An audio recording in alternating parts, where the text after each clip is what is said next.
are 4 speaking warm-ups, activities, or games that are gonna make your ESL classes a little bit more fun.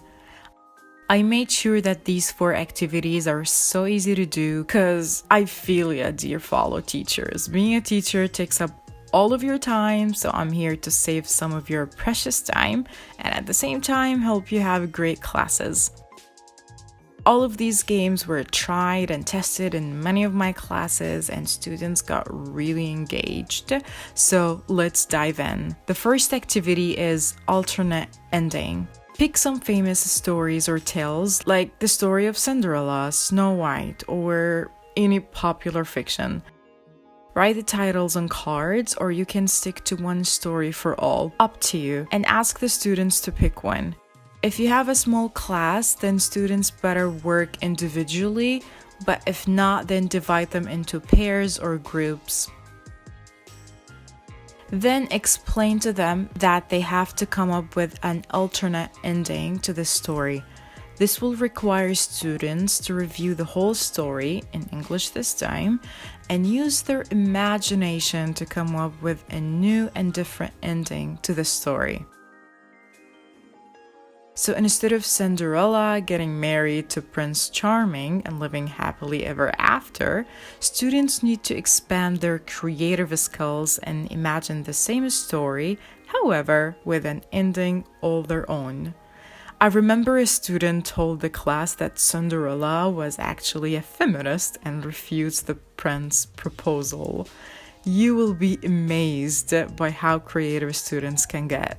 This is a funny activity and all you gotta do is just write some titles on cards. The second one is commercial time. Pick random stuff from around the classroom or pre-choose them before going into the class. Stuff like pens, staples, purses, mugs, tea bags, lipsticks, literally any item will do the trick. Put them in a bag and ask each student to take an item without looking. And don't explain anything to them. Let them get curious. Tell the students that you're the owner of a big company that produces this particular product and you need to advertise it.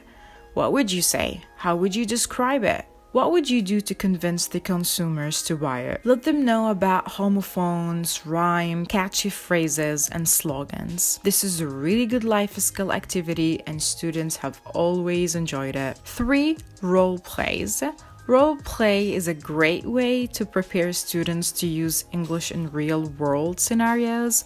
I'm pretty sure you know how this activity works. You give each pair of students a conversation topic and they have to come up with a dialogue. Give them enough time to discuss and prepare.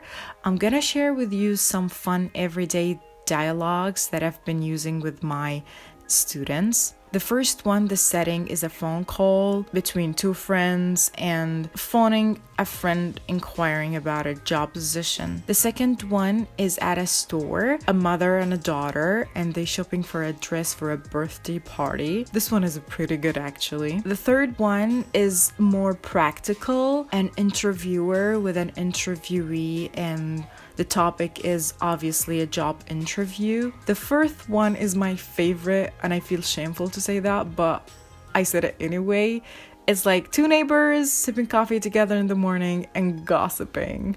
The fifth one is so funny.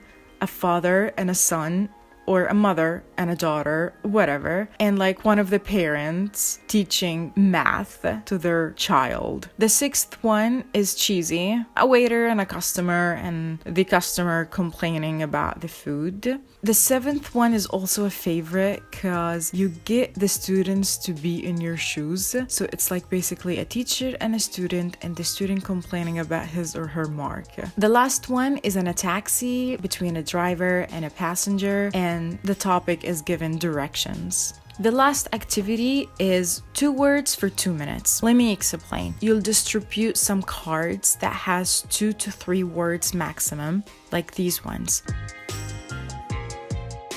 Ask the students to talk about it for 2 minutes non-stop, and I usually set my timer for them. I think it's challenging in terms of fluency, and I love it because it encourages the students to communicate the meaning rather than how many mistakes they make in grammar, pronunciation, and vocabulary. I believe fluency is important, and in this particular activity, students are not only practicing fluency, but also expressing their own ideas on different topics. If their lower levels, give them some time to prepare, or they can do it at home and present it the next class. But with higher levels, allow a 2-minute preparation time, and they should do it on the same day. That's pretty it, dear teachers. I know you're awesome and you got a bunch of other activities, but I hope I added something fun, inspiring, and new. Thank you for your time, and I'm positive you're just great being a teacher.